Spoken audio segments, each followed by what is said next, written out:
Afternoon, everyone. A few things at the top, and then we'll get right to your questions. The Department of Defense continues to work closely with FEMA and the state of Hawaii to support the ongoing federal and state response to the Maui wildfires. Nearly 700 DoD personnel and 157 Coast Guardsmen are currently engaged, and the U.S. Army Pacific Command and Joint Task Force 5 are actively conducting the 8 approved mission assignments they've received from FEMA. In the past 24 hours, search and recovery operations continue with Hawaii National Guard teams, the FBI, and anthropologists from the Defense POW MIA Accounting Agency. The U.S. Army's 25th Infantry Division Heavy Expanded Mobility Tactical Truck Fuelers began fuel distribution operations yesterday, providing approximately 1,500 gallons of fuel daily in support of 18 U.S. Army Corps of Engineer generators operating along the west coast of Maui.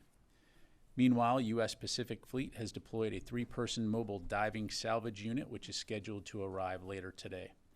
Also, our Coast Guard partners continue their work minimizing maritime environmental impacts. Coast Guardsmen recently partnered with Maui fire dive teams in Lahaina Harbor, and that operation is scheduled to resume today. Separately, I also want to take a moment to highlight last Friday's announcements following President Biden's meeting at Camp David with Prime Minister Kishida of Japan and President Yoon of the Republic of Korea. As you all saw, our 3 nations committed to several important agreements that will strengthen peace and security for our people, the Indo-Pacific region, and the world. On exercises, our leaders committed to a multi-year trilateral framework that includes annual multi-domain trilateral exercises, and this follows recent successful trilateral ballistic missile defense and anti-submarine warfare exercises among our 3 militaries. On ballistic missile defense, our 3 countries will activate by the end of this year a data-sharing mechanism to exchange real-time missile warning data that will improve mutual detection and assessment of DPRK missile launches. This follows the commitments that our leaders made together in November of last year, as well as an important meeting by Secretary Austin with his Japanese and ROK counterparts in Singapore in this June. On enhanced information sharing, our 3 countries will leverage existing secure lines of communications, and we continue building and institutionalizing our respective communication channels. This will enhance our trilateral security cooperation in the region in the face of North Korean provocations and improve information sharing and policy coordination in the future. All of these agreements underscore that our relationships with Japan and the ROK are stronger than ever. That's why Secretary Austin issued a statement last week celebrating what he called a, quote, historic day for the United States and 2 of our closest allies. And it's why the department is looking forward to continue to work closely with our Japanese and ROK counterparts as we keep delivering results together. Finally, U.S. Indo-Pacific Command concluded Exercise Malabar 2023 yesterday, which ran 10 through 21 August. This annual exercise is a surface, air, and subsurface multilateral exercise with the Royal Australian Navy, Indian Navy, Japan Maritime Self-Defense Force, and the U.S. Navy. This year's exercise was comprised of a harbor phase and a sea phase encompassing a wide variety of mission sets to develop the participants' capabilities in integrated air and missile defense, combined undersea warfare, anti-submarine warfare, combined strike, maritime interdiction operations, visit board, search and seizure, and combined live fire. Since 1992, Exercise Malabar has provided participating nations the opportunity to enhance and demonstrate interoperability while furthering peace and stability in the Indo-Pacific region. If you have more questions on that or for more information, please reach out to U.S. Indo-PACOM Public Affairs. With that, happy to take your questions. We'll start with Associated Press on the line. Tara Kopp. Hi, General Ryder. Thanks for doing this. I was wondering if you could give us an update on the status of fighting in Ukraine's counteroffensive. We haven't heard much about that recently. Are there any concerns that there hasn't been a lot of progress or enough progress, especially as the administration has now put in a request for another $24 billion in aid to Ukraine? And then on a separate topic, Maui, if you could give us any details on what the DPA team is doing on the ground, whether they're helping with collection or how they're helping with identification. Thanks a lot. Yeah, thanks, Tara. On the first question, in terms of operations in Ukraine, I'd refer you to the Ukrainians really to go into more details on their specific operations. Largely speaking, we continue to see fighting all along the forward line of troops, with the Ukrainians making some forward movement. And again, our focus is going to be on continuing to communicate closely with them and our allies and partners to ensure that they have what they need to continue to be able to defend their country and take back sovereign territory. As it relates to Maui, as you probably heard on Friday, we had the Joint Task Force 5 commander provide a briefing in terms of what DPAA is being asked to provide. As I understand it, they are sending subject matter experts to assist the civilian authorities there in terms of recovery ops and identification. But I'd refer you to them for more details on that. All right, let's go into the room here. Sir. Hi, Pat Tucker, Defense One. Hey, Pat, didn't recognize you there with the... I know, it's very hard. New profile out in the New Yorker on Elon Musk corroborates what the Wall Street Journal has reported over the summer. Basically, a lot of people around him suggest that his growing erratic behavior can be attributed to ketamine abuse. Is there going to be a review of Elon Musk's security clearance? Yeah, thanks, Pat. So a couple things. First of all, we're, for privacy reasons, per policy, we don't discuss particular individuals' security clearances. I'd refer you to Mr. Musk's company to talk about that. Broadly speaking, kind of behind your question is, will the Department of Defense continue to work with companies like SpaceX? What I would tell you is that we work with a wide variety of companies. We have well-developed processes and procedures to look at things like contracts and services that are personality independent. So again, we'll continue to conduct business with a wide variety of partners in industry. I'll just leave it at that. Thank you very much. Ro? Thank you. North Korea is planning a military satellite launch as early as this week. What is the level of Pentagon concerns about this launch?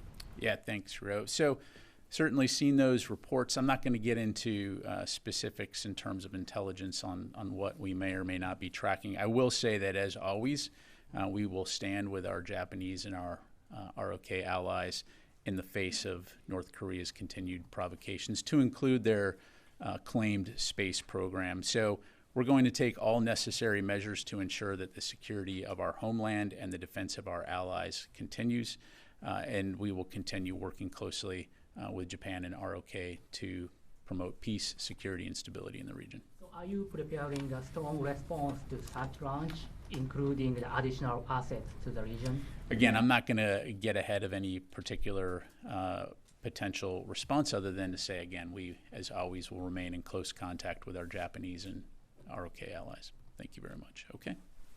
And go to the other Rio. All right. Thank you. I have a follow-up. So in June, Pentagon said North Korea's satellite launch is a clear violation of UN Security Council resolution. So can I ask your stance on potential North Korea's satellite launch?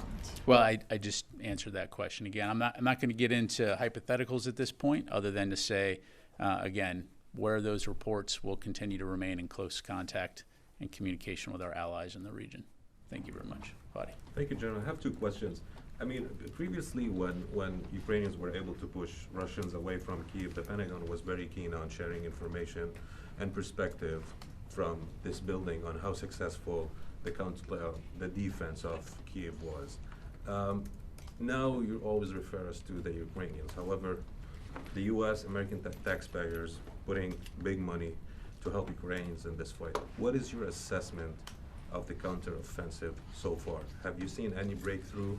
And is it succeeding in achieving its goals? That's the first question. The second question is on Niger. Is there any contingency planning in the Pentagon for maybe future decision to pull out troops?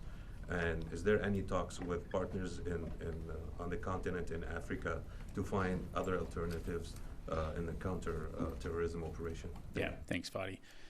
So a couple things there. So first of all, when it comes to Ukraine, and I mean this with all due respect, I'm a U.S. Department of Defense spokesperson, so I'm not going to provide an operational update from this podium on Ukrainian combat operations, other than to say, again, we are committed to supporting them in their fight. We've said from the very beginning that this is going to be a very tough and difficult operation and a difficult fight for them. And I know you've heard me say this before, but Secretary Austin has highlighted the fact that this is a marathon and it's not a sprint. So there should be no illusions about that fact. I will also say that this is a Ukrainian operation. They are leading it. Our focus is on supporting them in terms of what they need to be successful, because the implications if Ukraine is not successful transcend just Ukraine. It has implications for Europe and the world when it comes to Russia's unprovoked invasion.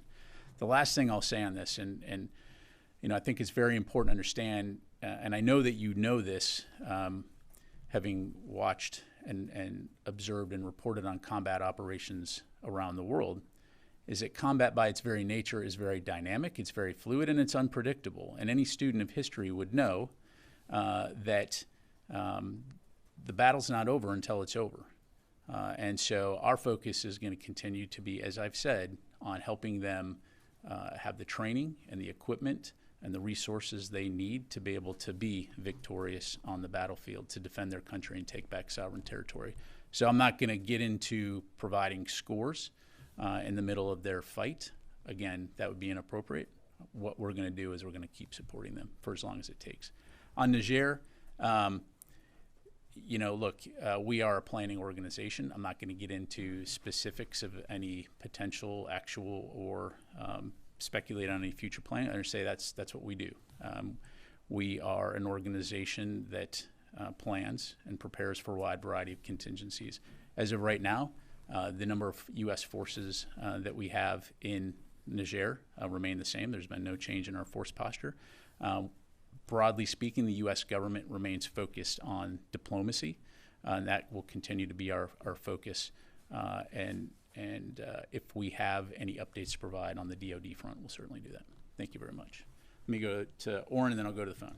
I just wanted an update on Travis King. First, has there been any additional communication with the North Koreans, either through the U.S. or through UN Command, about Travis King? And as of the last check, his status was AWOL, but if you're AWOL for more than 30 days, you're a deserter and you're dropped from the rolls. Has that happened, and has there been a decision made on whether to designate King a POW in North Korea? Yeah, thanks, Oren. So the Army can certainly provide you more detail in terms of his status. I will tell you there's been no change in status for Private King right now. Those regulations that you refer to are regulations that pertain to your normal situation. This is not a normal situation, clearly. So from a DoD, from a U.S. government standpoint, our focus remains on the safety and security of Private King and trying to get him home. But again, I'd refer to the Army to talk about his specifics from a personnel status going forward. We have not, I don't have any updates to provide in terms of any communication, nothing new to report on that front. But again, we will continue to do everything we can to learn about his status and bring him home safely. And is there a decision whether to designate him a POW or not? Again, I'd refer you to the Army, but right now his status has not changed. Okay. All right, let me go to the phone here real quick, and then I'll come to Tony. Wait, Mike, you're in the room here. It says you're on the phone, so. Both in the room. Wow. All right. Well, let me go to Carla Babb then, who's on the phone, VOA. Hey, thanks, Pat. So the Pentagon this week had said that it would consider training Ukrainian pilots stateside on F-16s if the training capacity is reached in Europe. Can you tell us what locations are being considered for training F-16 pilots here, and can video journalists have access to this training? And then I have one more question also. Can the Pentagon confirm that Russian military deaths in the war against Ukraine are now as many as 120,000 troops, and that the Ukrainian figures are closer to 70,000 deaths on the Ukrainian side? That's what the New York Times is reporting from U.S. officials. Thanks. Yeah, thanks, Carla. On your second question, as it pertains to casualties, I don't have any numbers to provide. Clearly, this war has resulted in significant casualties on both sides, but I just don't have any numbers to pass along. As it relates to Ukrainian pilot F-16 training in the U.S., we are prepared to support a training effort here in the continental United States if capacity is reached in Europe. I don't have any specifics to provide right now in terms of which bases that training could occur at, but certainly if the decision is made to do that and we move forward, we'll be sure to provide you with updates on that. Okay, let me go to Nancy. I wanted to follow up on a couple things you said earlier. You mentioned that there are 8 specific missions in Maui. Can we get a list of those? Absolutely. Yeah, there's quite a few. Well, let me just go ahead and read them out for you here right now. So we've got establishing a defense coordinating element office, inter-island air-sea transportation, providing Schofield Barracks on Oahu to assist with federal responders, so things like billeting, life support, hygiene, strategic transportation, aerial fire suppression capabilities, FEMA incident support base at USARK Wailaku, fuel distro operations in support of the U.S. Army Corps of Engineers, and then mortuary affairs support. Thank you. And then can you tell us how many times Secretary Austin or top civilian leaders here have spoken to the governor of Hawaii about supporting their rescue efforts? Sure. So shortly after the president declared it a federal emergency, shortly after the wildfires, the secretary spoke with both of the senators, and then last week the deputy secretary spoke to the governor. Okay. And lastly, I want to come back to Pat's question about Elon Musk. You said that any review of his classification is private, but it's not classified whether he has security clearance, and I wonder if you would take the question to just answer whether he has security clearance and what level, given how extensive SpaceX contracts are with the U.S. government. I will take the question. Thank you very much. All right, let me go back to the phone room here. Mike, Washington Examiner. Did you have a question? I'm Washington Times, not the Washington Examiner. Are you talking about, is that Mike Brest? I apologize. We are two different people. I do have a question, though. Yeah. Tell me, what does the administration think the long-term implications of the F-16 delivery to Ukraine is going to be? What's the ultimate long-term goal that the Pentagon wants out of this? In terms of for Ukraine? Yes. Yeah, so when the decision was announced in May in terms of providing Ukraine with the F-16, we highlighted that this is part of our long-term commitment to Ukraine's security and defense. And so, I mean, we have clearly a focus on the near term, the battlefield situation, which is what our PDAs and USAI have really been focused on. The F-16 is really intended to be part of that longer term commitment. Okay, now let me go to Mike Brest, Washington Examiner. And I apologize, Mike. Not a problem. Not the first time it's happened. I'm hoping to get an update on Russia's attempts to build Iranian drones in Russian territory. We've heard that it could be operational, or fully operational, by early next year. Has DoD seen them already begin to produce drones? Yeah, thanks for the question, Mike. I don't want to give you some bad data here, so let me take that question and we'll come back to you on that. We do know, as we've spoken about before, that Iran and Russia clearly have a relationship when it comes to drones. We've seen the Iranian drones being used on the battlefield, but let me come back to you with that. Thank you.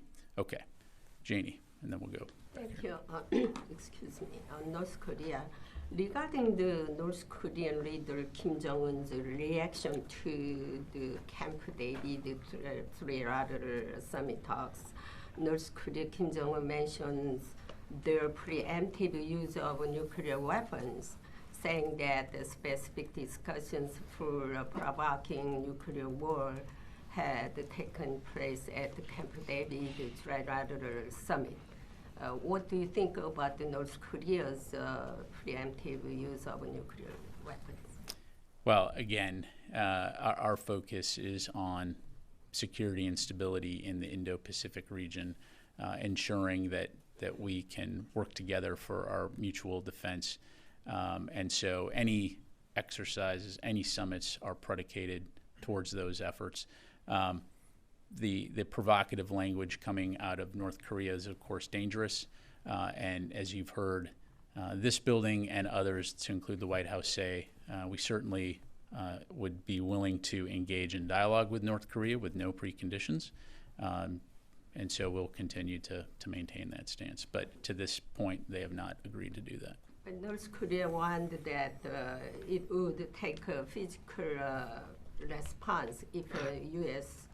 reconnaissance aircraft crosses the economic zones. How can you respond? Again, the U.S. will continue to fly, operate, and sail in international airspace and waters wherever international law allows. So let me go ahead and move on. Yes, ma'am. And then I'll come back to you.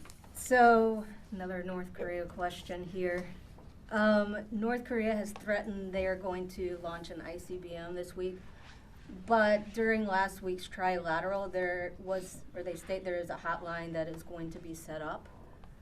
The first one is, has the hotline already been set up since this North Korea has already stated that they were threatening to launch a missile? And number two, how would it work in a scenario like this? Yeah, and we'll clearly, as it relates to the items that I read out at the top, we'll have more details to follow on those in the days ahead.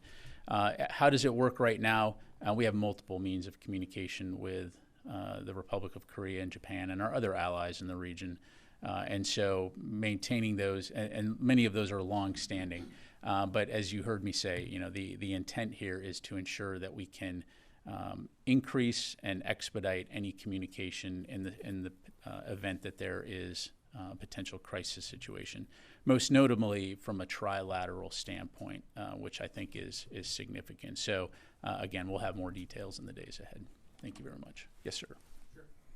Returning to the F-16s, I know a lot of the work that's taking place right now is going on in Europe, so I just wanted to step back and ask what the administration's role right now is in that process. Sure. So a couple things. First of all, we are very grateful to our European allies, Denmark and the Netherlands in particular, for leading this effort. And so because this is a U.S. system, there are certain laws and regulations in place in terms of how that equipment can be used by third parties. And so as you recently saw, State Department publicly announce our intent to support any requests. So that's part of the process. Again, we'll have much more details to provide in the future as Denmark and the Netherlands kick off this program, and we'll be able to illuminate some of our additional support on that front. Thank you. Okay, time for a few more. Yes, sir. Yeah, I was just curious. You said that the Coast Guard's working to mitigate environmental impacts. What exactly are they doing, and what impacts is DoD concerned about in terms of the environment in Hawaii? Yeah, so I'd refer you to the Coast Guard to speak about their efforts, broadly speaking, as I understand it, given the scope of the disaster and how that impacted the harbor there. Clearly you had some vessels that were damaged. And again, I don't want to speculate and just make things up from the podium here, but they're going to be looking at that from an environmental safety, from a human safety standpoint, which, as I'm sure you can appreciate, would be significant given the importance of any harbor. But I'd refer you to them. Let me go to Tony. A couple questions on the Persian Gulf escort issue. What's the status of U.S. OSD policy review in terms of whether the Secretary is going to sign off on allowing Marines and sailors to go on commercial vessels if requested? Yeah, thanks, Tony. So I don't have anything to announce today in terms of any changes to our force posture in the Middle East, nor do I want to get into or speculate about potential areas that are under consideration or that are pre-decisional.